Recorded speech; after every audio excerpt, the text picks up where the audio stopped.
정부의 열린관광지 조성 사업에 진주성과 월화산이 포함되면서 관광지 내 이동 편의시설이 확충될 것으로 보입니다. 보행로와 경사로 개보수가 이루어지면서 장애인과 노약자들의 이동이 보다 수월해질 것으로 기대됩니다. 아직 공식 발표는 없었지만 남해군 인구가 4만 명 아래로 떨어졌다는 분석이 나오고 있습니다. 군이 새로운 인구 종합 대책을 내놨는데 기업 유치나 대규모 상업시설 조성보단 오히려 지역의 강점을 극대화하겠다는 입장입니다. 경남 지역은 인구 300만 명 이상 광역자치단체 가운데 유일하게 법학전문대학원, 이른바 로스쿨이 없습니다. 로스쿨 도입 당시 25개 대학 2,000명의 정원이 법률에 명시됐기 때문인데 최근 지역 국회의원이 1광역단체 1로스쿨을 의무화하는 법률 개정안을 대표 발의하면서 변화를 가져올 수 있을지 주목됩니다. 우리나라와 미국이 6년간 공동 개발한 태양 관측 장치를 오는 5일 우주로 발사합니다. 우주항공청 산하기관인 천문연구원과 나사가 손잡고 진행 중인데 향후 태양 관측과 연구, 우주 날씨 예측 분야 개척의 전환점이 될 것으로 보입니다. 오는 10일까지 진주 종합경기장에서 열리는 국화 작품 전시회에 대한 기대감에서부터 지난주 열린 사천 에어쇼 감상평까지 서부경남 SNS 속 핫 이슈들 살펴봅니다. 시청자 여러분 안녕하십니까? SCS 뉴스인타임 시작합니다. 관광지 내에서의 이동 편의는 장애인과 노약자 등 관광 취약계층이 안전하고 편리한 관광을 즐기는데 가장 중요한 요소로 꼽힙니다. 하지만 관련 편의시설이 제대로 갖춰졌다고 할 수 있는 곳은 그리 많지 않은데요. 진주 등 일부 관광지에 여러 개선 사업들이 추진될 것으로 보여 관심이 모아집니다. 보도에 하준 기자입니다. 지난 2012년 전국 최초로 무장애 도시를 선포한 진주시. 이에 발맞춰 점자 블록과 신호등 음향 신호기 등 보행 편의시설도 점차 확충되고 있습니다. 반면 일부 지역의 경우 여전히 이동 편의가 아쉽다는 지적인데 대표적인 곳이 진주성과 월화산 숲속의 진주 등 경사지가 있는 관광지들입니다. 두 곳 모두 장애인과 노약자, 임산부 등을 위한 전기 카트를 운행 중이지만 불편을 완전히 해소하기엔 역부족인 상황. 이런 가운데 최근 정부의 열린 관광지 조성 사업에 이들 관광지가 선정되면서 개선 가능성이 열렸습니다. 장애인과 고령자 등 관광 취약계층의 편리하고 안전한 여행을 위한 보행로와 경사로 개보수가 이루어지며 전문가 자문을 통해 각 관광지 특성에 맞는 관광 취약계층 유형별 체험 콘텐츠도 마련될 전망. 구체적으로 살펴보면 먼저 진주성에는 무장애 화장실과 촉성문 진입 경사로 설치, 시각장애인용 점자 안내판과 점자 안내 가이드북이 제작됩니다. 또 월화산 숲속의 진주에는 교통약자용 순환카트 도입과 무장애 데크로드 설치, 시각장애인과 청각장애인을 위한 관광 프로그램도 별도로 개발될 예정입니다. 진주성에서는 기존 화장실을 무장애 화장실로 정비하고 촉성로 진입 경사로를 설치하여 휠체어 이용자들의 이동 동선을 개선할 계획입니다. 시설 개선뿐만 아니라 시각장애인 대상 감각 산책 프로그램, 청각장애인 대상 맨발 숲길 걷기, 영유아를 위한 맞춤형 스페셜 등 베리어 프리 관광 콘텐츠도 운영됩니다. 개선이 더뎠던 주요 관광지 내 이동 편의. 이번 사업을 통해 상당 부분 해소될 수 있을지 관심이 모아집니다. SCS 하주입니다. 사천시가 삼천포 대교공원에서 열린관광지 준공식을 가졌습니다. 열린관광지는 장애인과 고령자, 영유아 등 관광지 시설 이용에 불편함이 없도록 기존 관광시설을 개선하는 사업입니다. 사천시는 바다 케이블카와 삼천포 대교공원, 초양도 등 3곳에 관련 시설을 조성했습니다. 소비 감소로 지역 경제가 위축될 뿐만 아니라 지역 산업 붕괴로까지 이어질 수 있는 인구 감소 문제. 남해군이 인구 4만 명 붕괴 초읽기에 들어갔다는 소식 역시 저희 뉴스에서 전해드린 적이 있습니다. 군이 이에 대응한 종합대책을 내놨는데 기업 유치나 대규모 상업시설 조성보단 오히려 지역의 강점을 극대화하겠다는 입장인데요. 어떤 방안들이 담겼는지 김동엽 기자가 보도합니다. 최근 5년간 남해군의 인구 변화 추이입니다. 뚜렷한 감소세가 이어져 오며 9월 말 기준 남해군의 주민등록 인구는 4만 60명. 월 평균 인구 감소수가 75명인 점을 감안하면 사실상 이미 10월에 인구수 4만 명이 붕괴된 것으로 예상할 수 있습니다. 지난 2012년 최초 4만 명대로 진입한 이후 10여 년 만에 10,000명가량 줄어든 것. 통계청 자료에 따르면 주민 3천여 명 중 가장 큰 비율인 약 30%가 주요 전출 이유로 직업을 꼽았습니다. 경남 사회조사 결과 남해군의 일자리가 충분하지 않다는 응답 비율은 31% 이상. 지역에 거주하는 청년들 역시 제조업 등 지속적인 경제활동이 가능한 일자리의 양적 규모 한계를 지적하긴 마찬가지입니다. 여기에 이들을 위한 취약한 주거 여건도 인구 감소를 심화시키고 있다는 것.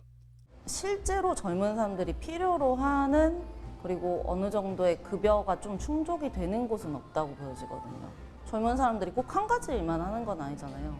그러니까 그런 것들이 조금 선택할 수 있는 기회가 없다는 것. 군은 농어업 등 1차 산업이 가장 적합하다는 산업입지 분석에 기반, 제조업 등 대규모 기업 유치보단 지역의 강점인 식품산업 집중 육성으로 인구 증대를 노리겠다는 계획입니다. 이미 건립돼 있는 남해군 티움센터와 농산물 가공센터, 마늘연구소뿐 아니라 시설 연계의 꼭지점인 에코푸드 공작소까지 새롭게 건립하겠다는 입장. 남해대학과 기농기촌인들의 창업을 지원해 이들의 정착으로 일자리 증대까지 꾀하는 선순환 구조를 만들겠다는 겁니다. 제조업을 유치한다는 것은 현실적으로 한계가 있습니다. 그래서 우리 군의 장점인 식품 쪽으로 1차 산업과 연계된 산업화를 시키는 그런 현실적인 방안을 식품으로 산업화를 시키고 이것들이 관광 서비스업과 연계될 수 있는 창업을 유도하고자. 군은 해저터널 개통 시점인 2031년까지 유소년과 청년 비율을 기존 17%에서 20%까지 끌어올리겠다는 방침.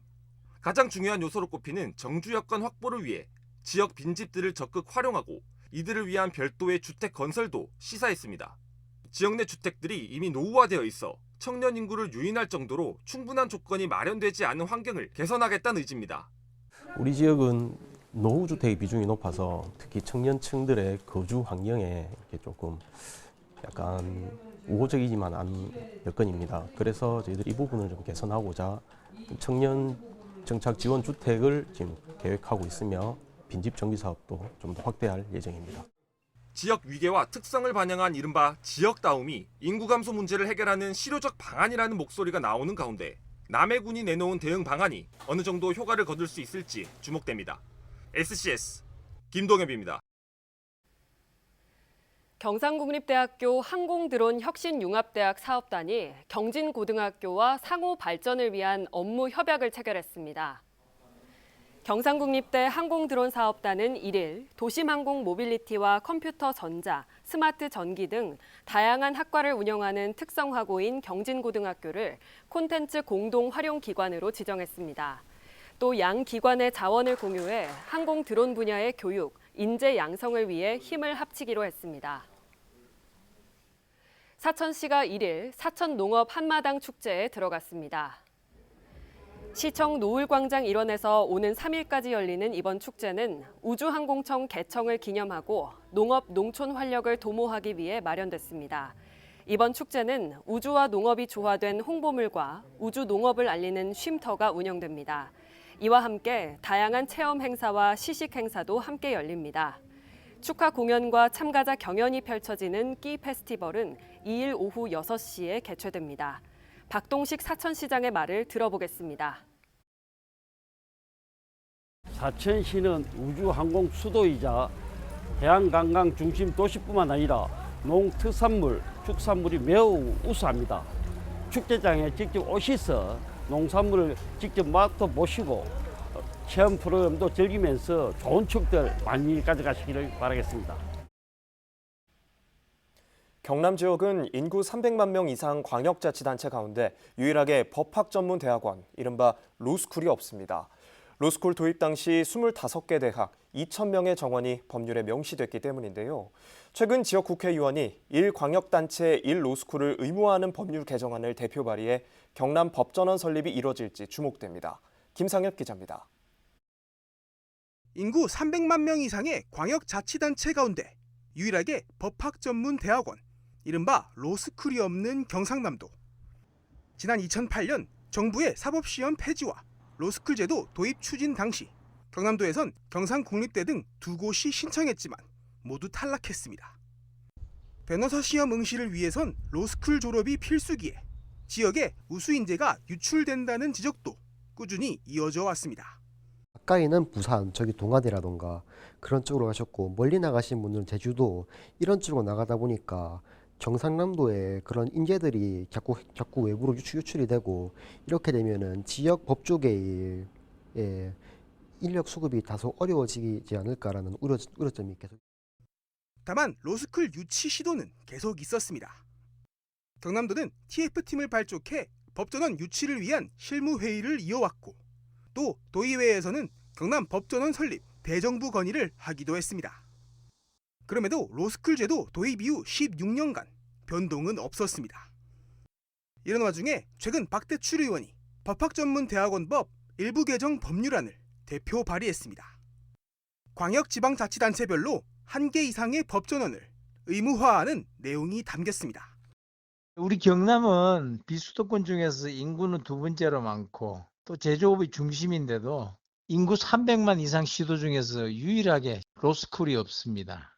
교육부가 직접 나서주면 좋겠지만은 마냥 기다릴 수밖에 없기 때문에 우리 지역 인재 양성, 그리고 우리 경남도민의 법률 서비스 접근성을 위해서 먼저 이 법 개정을 통해서 이런 불균형 바로 잡아보자. 전국 국립대 가운데 유일하게 법과대학이라는 단과대를 유지해온 경상국립대에서는 환영의 뜻을 밝혔습니다. 저희 경상국립대학교 법과대학은 꾸준히 준비를 하고 있어서 환영하는 입장입니다. 충분한 법률 서비스 충족을 위해서는 지역에 법조인이 있어야 되고, 또 지역에 정주함으로써 지역의 우수 인재를 확보하고 지역 소멸을 막을 수 있는. 전국 25개 법전원의 전체 정원 2,000명 중 연간 발생하는 중도 탈락률은 3%가량. 정원을 늘리는 법 개정 없이도 상시 결혼 인원을 신규 정원으로 확보할 수 있다는 점에서 경남 법전원 설립에 대한 기대가 커지고 있습니다. SCS 김상엽입니다. 경남도가 국민의힘 경남도당 국회의원들에게 내년도 국비 확보를 위한 협력을 요청했습니다. 지난달 31일 열린 국민의힘 경남도당 경남도 예산정책협의회에서 도는 국비사업 30건 4,227억 원 확보를 위한 협조를 당부했습니다. 주요 건의사업으로는 우주산업특화 3D 프린팅 기술 통합지원센터 건립과 경남권 공공어린이 재활병원 건립 등입니다. 이 밖에 우주항공 복합도시 조성과 과학기술원 부설 우주항공 과학영재학교 설립, 초광역 철도망 건설 등 현안 사업을 설명하고 지원을 요청했습니다. 경남도와 경남도교육청이 2024년 경남 교육행정협의회를 통해 급식 단가를 올리기로 했습니다. 급식 단가는 물가 인상률을 반영해 200원 인상되며 급식비 재원은 2026년까지 두 기관이 같은 비율로 분담합니다. 이 밖에 두 기관은 지역 주민 학교 체육시설 사용료 감면 기준 개선과 청소년 진로 멘토링 프로그램 지원 등에 공동 협력하기로 했습니다. 경상국립대 경남우주항공방산과학기술원 가디스트의 초대 원장으로 김형준 전 카이 부사장이 임명됐습니다. 경상국립대는 1일 김형준 전 한국항공우주산업 부사장에게 임명장을 수여했습니다. 경상국립대 가디스트는 우주항공대학과 함께 경상국립대 글로컬대학 30사업의 대표적인 추진 과제입니다. 한편 김형준 원장은 삼성항공과 카이에서 38년간 항공기 제작과 수출, 경영을 맡았던 전문가로 평가받습니다. 태양은 늘 우리 곁에 있지만 미지의 영역이기도 합니다. 특히 태양의 가장 바깥인 코로나는 태양 연구의 난제로 꼽히고 있는데요. 우리나라와 미국이 이 신비를 풀어줄 장비를 6년간 개발한 끝에 우주 발사를 앞두고 있습니다. 강진성 기자의 보도입니다. 태양 대기의 가장 바깥 영역인 코로나. 대기 온도는 섭씨 100만에서 500만 도에 달합니다. 태양 표면보다 수백 배나 더 높은 온도지만 아직 이유는 밝혀지지 않았습니다. 그 비밀을 풀기 위해 우주항공청과 산하기관인 천문연구원이 미국 우주항공국, 나사와 손잡고 관측 장비를 공동으로 개발했습니다. 특수 망원경과 추적 장치가 달린 태양 코로나 그래프, 코덱스입니다. 태양의 온도와 속도를 동시에 측정해 2차원 영상으로 구현하는 데 세계 최초입니다. 평광 카메라와 구동 제어기 등 핵심 기술 개발은 우리나라가 맡았습니다. 2017년 개발을 시작한 이 장비는 오는 5일 스페이스X의 펠컨 9 발사체에 실려 우주로 향합니다. 발사체에서 분리되면 국제우주정거장에 설치돼 임무를 수행하게 됩니다. 이번 임무가 성공한다면 우리나라는 태양 연구와 우주 날씨 예측에서 강국으로 도약할 것으로 보입니다. 특히 관련 기술은 향후 우주 탐사에 큰 역할을 할 전망입니다. 코덱스는 우리 시간으로 11월 5일 오전 미국 플로리다주 케네디 우주센터에서 발사될 예정입니다. 발사 장면은 나사 홈페이지를 통해 실시간 중계됩니다. SCS 강진성입니다. 사천공항 기능 재편과 국제공항 승격 추진을 위한 실무단 첫 기획회의가 진행됐습니다. 지난달 31일 열린 회의에선 공항 활성화 추진 방향 공유와 지방공항 활성화 정책 동향 논의 등이 이뤄졌습니다. 항공과 물류 등 분야별 전문가와 공무원으로 구성된 실무단은 항공운송 확대와 공항 연계 관광상품 개발, 교통망 개선 등을 위한 과제 발굴에 나설 예정입니다. 제288회 함양군의회 임시회가 제2차 본회의를 끝으로 폐회했습니다. 15일간 열린 이번 임시회에선 함양군 정책실명제 운영 조례안과 인당 더 건강한 센터, 콩사미 체험관 민간 위탁 동의안 등 23개 안건이 심의 의결됐습니다. 임시회 마지막 날 5분 자유 발언에선 정현철 의원이 인구 감소 문제 해결을 위한 출산 장려금 확대와 육아 교육 지원책 강화를, 양인호 의원이 함양읍 검연지구 축사 악취의 근본적 해결을 위한 축사시설 매입을 제안했습니다.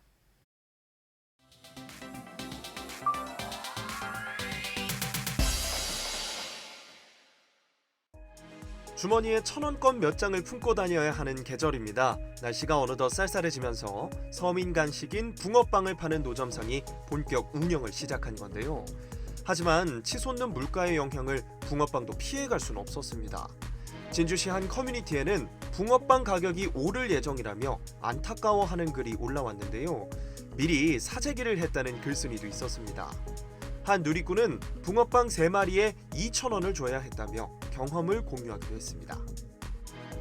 2024 진주 국화작품 전시회 방문 여부를 정하기 위한 돌림판이 돌아갑니다. 하모가 안 간다에 멈추자 손가락이 등장해 재빠르게 간다 방향으로 이동시키는데요.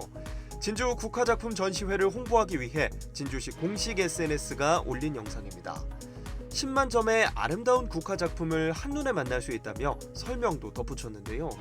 재치 있는 영상에 누리꾼들은 안 가면 큰일 날 것 같다며 호응했습니다.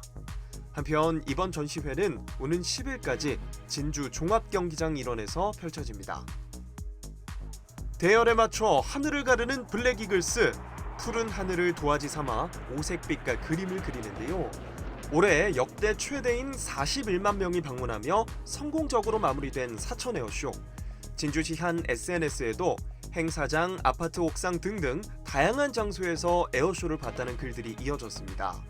눈앞에서 보니 너무 멋있었다며 감탄하는 댓글이 줄을 이었는데요. 행사장 가는 인파로 교통 불편이 커 갈 엄두가 안 났다는 사람도 있었습니다. 오늘의 SNS 김현준입니다.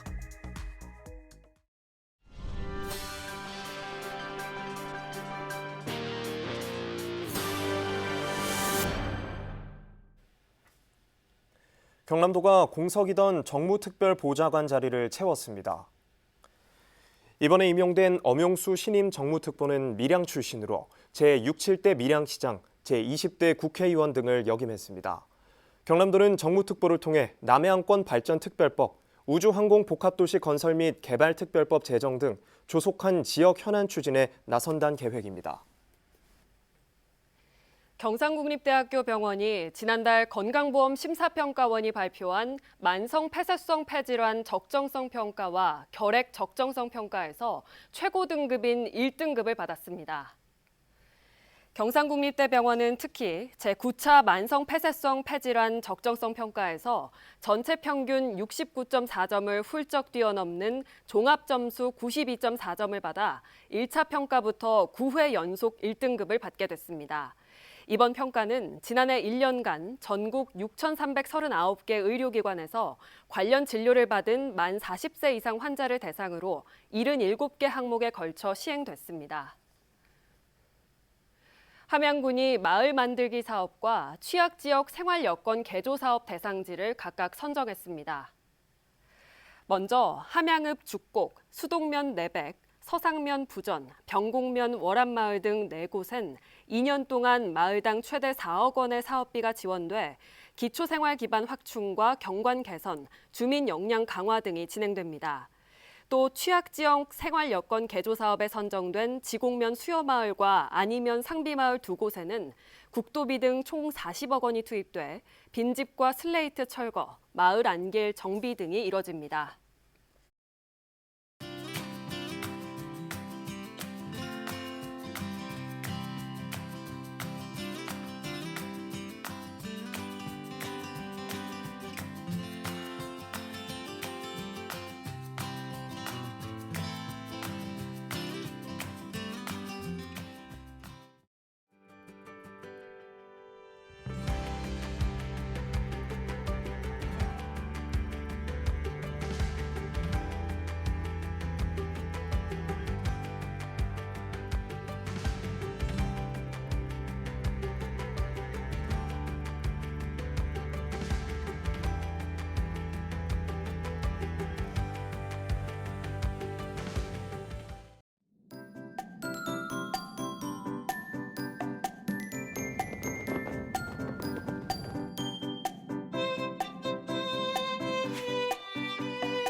주말 날씨 전망부터 살펴보겠습니다.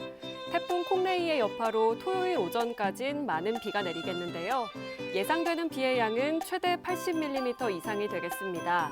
많은 비와 함께 강한 바람도 불겠는데요.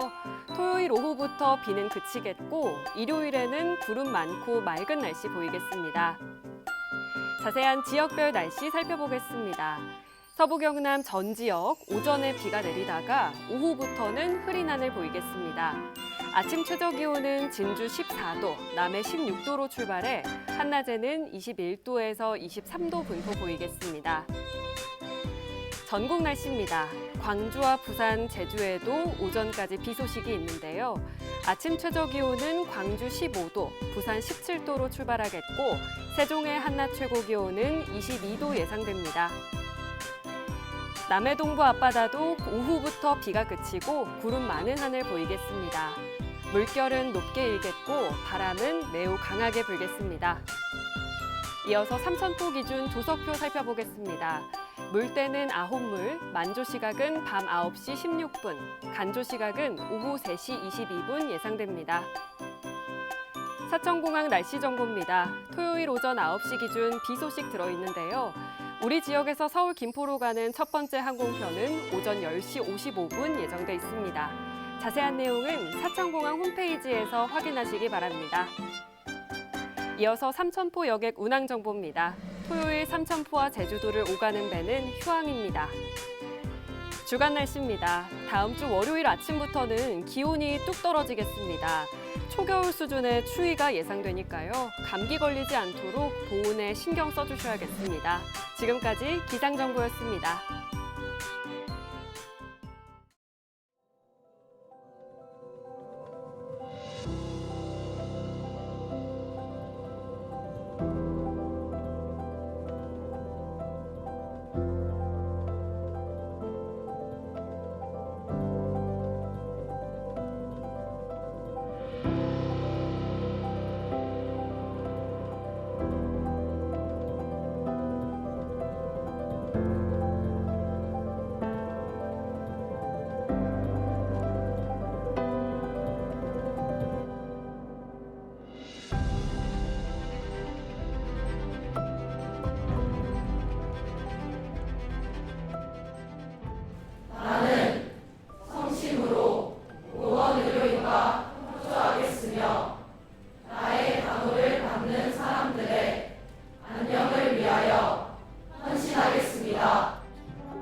저희가 준비한 소식은 여기까지입니다. 시청해주신 여러분 고맙습니다.